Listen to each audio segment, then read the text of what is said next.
प्रधानमंत्री नरेंद्र मोदी मंगलवार को भारत के प्राचीनतम नगरों में से एक उज्जैन में द्वादश ज्योतिर्लिंगों में प्रमुख महाकाल शिव के श्री महाकाल लोक के कॉरिडोर का लोकार्पण करेंगे।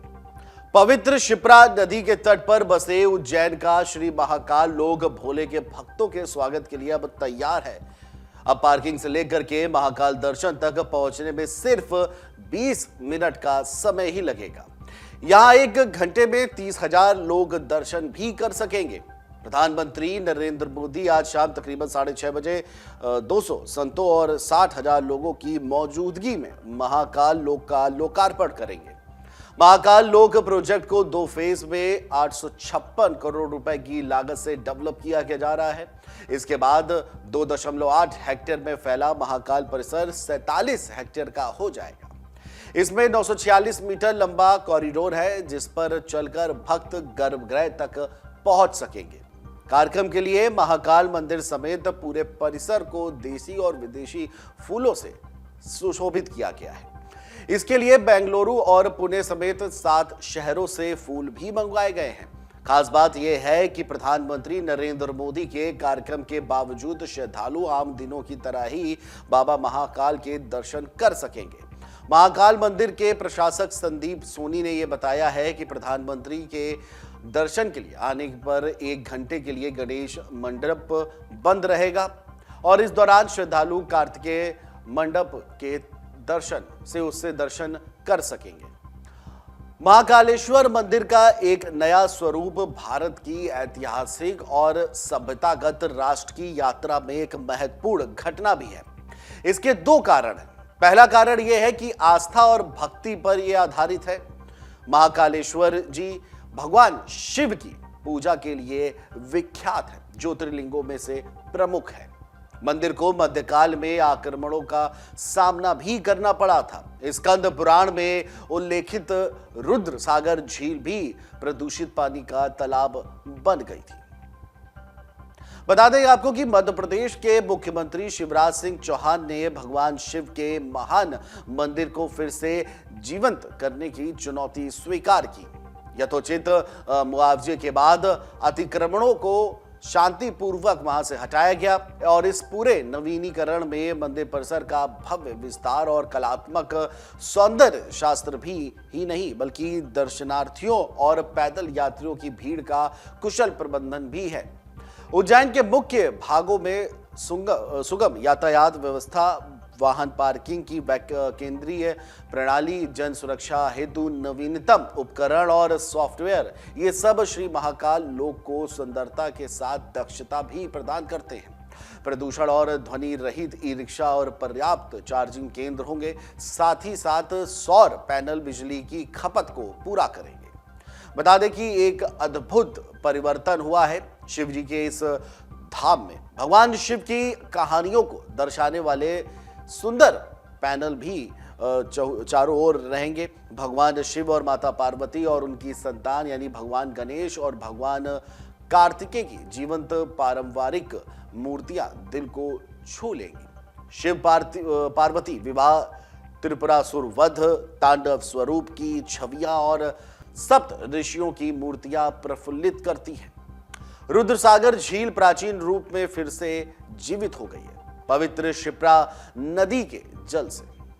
बता दें कि दूसरा कारण यह भी कहा जाता है, उतना ही प्रासंगिक है आज के उज्जैन में एक होलोग्राफिक प्रतिरूप जो इस महान मंदिर के नाम पर बनाया गया है, जहां महाकाल ईश्वर भगवान शिव स्वयं समय के महानतम स्वामी हैं, आदि अनंत हैं। उज्जैन जो युगों से अवंती के नाम से प्रख्यात था, वैज्ञानिक अनुसंधान का एक प्राचीन केंद्र था।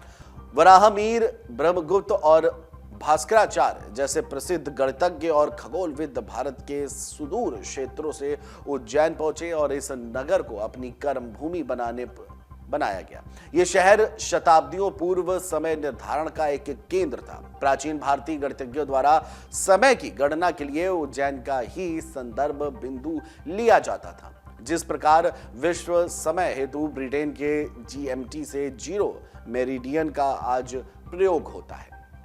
उज्जैन एक अनूठा भौगोलिक स्थान भी है जहां पर शून्य, मेरिडियन और कर्क रेखा एक दूसरे से मिलते हैं। ग्रीष्म संक्रांति 21 जून साल के सबसे लंबे दिन पर दोपहर में सूर्य ठीक ऊपर की ओर होते हैं और इसके बाद ही प्रारंभ होता है दक्षिणायन का, जब सूर्य भगवान दक्षिण की यात्रा शुरू करते हैं। तभी तो उज्जैन नगर समय की गणना के लिए सर्वश्रेष्ठ माना जाता था। इसीलिए उज्जैन की मान्यता है कि विश्व की नाभि के रूप में प्राचीन भारतीय तिथि निर्धारण चंद्र, सौर कैलेंडर या पंचांग आज भी उज्जैन को शून्य मध्याह्न रेखा के रूप में उपयोग करते हैं। बता दें कि प्राचीन काल में ग्रीष्म संक्रांति पर दोपहर के सूर्य की किरणें भव्य महाकालेश्वर मंदिर के शिखर पर सीधे गिरती थी और यह संभव है कि आज ये किरणें समीप के मंगल मंदिर पर गिरती हैं। यह पृथ्वी की धुरी के पूर्वगामी होने के कारण हुआ होगा। एक भारतीय के रूप में महाकाल मंदिर परिसर में ऊर्जा के इस पुनः संचार की आकांक्षा रखता हूं और ये हमारे देश के विज्ञान के पुनरुत्थान और अवंती और उसके आसपास बनाए गए प्राचीन ग्रंथों के विश्लेषण को भी बढ़ावा देगा। बताते हैं आपको कि महाभारत के अनुसार पुरुष बली नहीं होते, समय बली होता है, समय बलवान होता है। समय के सार को कितनी खूबसूरती से कैद किया है ऋषि वेद व्यास जी ने। समय एक ऐसी ऊर्जा है जिसका उपयोग ना किया जाए तो वह व्यर्थ ही नष्ट हो जाती है और फिर कभी वापस नहीं आती है। समय हमें अपनी अपरिहार्य भविष्य गति में उलझा कर रखता है, लेकिन यदि महाकालेश्वर जी के आशीर्वाद के साथ हम चेतना और इच्छा शक्ति का प्रयोग कर समय को वश में कर लेते हैं तो इस क्षण को महत्ता को समझते हुए अपने पूर्वजों की भक्ति, शक्ति और ज्ञान की आधारशिला पर भारत की अट्टालिका और अधिक बढ़ा सकते हैं। बता दें कि 12 अक्टूबर से महाकाल मंदिर दर्शन व्यवस्था में देश का सबसे सुव्यवस्थित मंदिर हो जाएगा। यहां दर्शन व्यवस्था अगले 50 साल को ध्यान में रख करके भी बनाई गई है। उद्घाटन के बाद श्रद्धालुओं को सबसे बड़ी सुविधा बिना भीड़ के सुविधाजनक और कम समय में दर्शन की मिलेगी। बता दें कि रात में सोने की तरह दमकने वाले कॉरिडोर में सुंदरता के साथ श्रद्धालुओं को शिवरात्रि, नाग पंचमी और सिंहस्थ जैसे त्योहारों पर दर्शन की ऐसी बेहतर व्यवस्था बनाई जा रही है जो देश के किसी भी मंदिर में नहीं है। वहीं आपको यह भी बता दें कि किसी भी त्योहार पर ना तो महाकाल पहुंचने वाले वाहनों को शहर से दूर रोका जाएगा और ना ही कई किलोमीटर पैदल चलना होगा। श्रद्धालुओं को पार्किंग से लेकर के महाकाल दर्शन तक पहुंचने में मात्र 20 मिनट लगेंगे। वहीं 1 घंटे में 30,000 लोग भी इस पूरे प्रांगण में दर्शन जो है वो कर सकेंगे महाकालेश्वर के। व्यवस्था ऐसी होगी कि एक दिन में 10 लाख श्रद्धालु भी पहुंच जाए तो उन्हें दर्शन कराए जा सकते हैं। ये फेज 1 की व्यवस्था है जिसका उद्घाटन होना है। और आपको बता दें कि विदेशों में भी इसकी गूंज देखने को मिलेगी। बीजेपी विदेश संपर्क विभाग ने USA, Germany, Australia, New Zealand, UK, UAE, Canada, Holland, Kuwait समेत तकरीबन 40 देशों के एनआरआई के साथ की वर्चुअल मीटिंग की भी की है। मुख्यमंत्री शिवराज सिंह चौहान भी इस मीटिंग में मौजूद रहे हैं। आपको बता दें कि 40 देशों में लोकार्पण का सीधा इसका प्रसारण भी किया जाएगा। मंदिरों में उत्सव, दीप जलाए जाएंगे और बड़ी स्क्रीन पर इसको लाइव प्रसारण भी इसका किया जाएगा। वहीं आपको बता दें कि 15,000 टन राजस्थानी पत्थर लगाया गया है इसके निर्माण में। प्रथम चरण के कार्य में पूरे कैंपस को घूमने दर्शन के लिए 4 से 5 घंटे का वक्त लगेगा। अगर आप पूरा जो कॉरिडोर है उसका अगर देखेंगे तो उसमें तकरीबन 5 घंटे तक का समय लगेगा। 946 मीटर लंबे कॉरिडोर में चलकर भक्त गर्भगृह तक पहुंचेंगे और इसी दौरान शिव गाथा देखने और सुनने को भी श्रद्धालुओं को मिलेगी।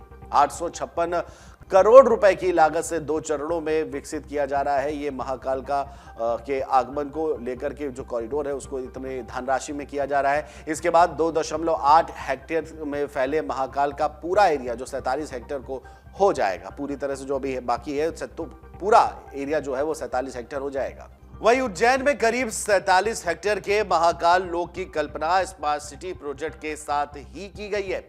800 घरों को शिफ्ट भी किया गया है। बता दें कि 384 मीटर लंबी म्यूरलस वॉल पर शिव गाथाएं प्रदर्शित की गई है। डाउनलोड करें अमर उजाला ऐप और पाएं खबरें लगातार। अगर आप ये वीडियो YouTube पर देख रहे हैं तो हमारे चैनल को सब्सक्राइब करें और बेल आइकन को दबाना ना भूलें। अगर आप Facebook पर ये वीडियो देख रहे हैं तो हमारे पेज को लाइक करें।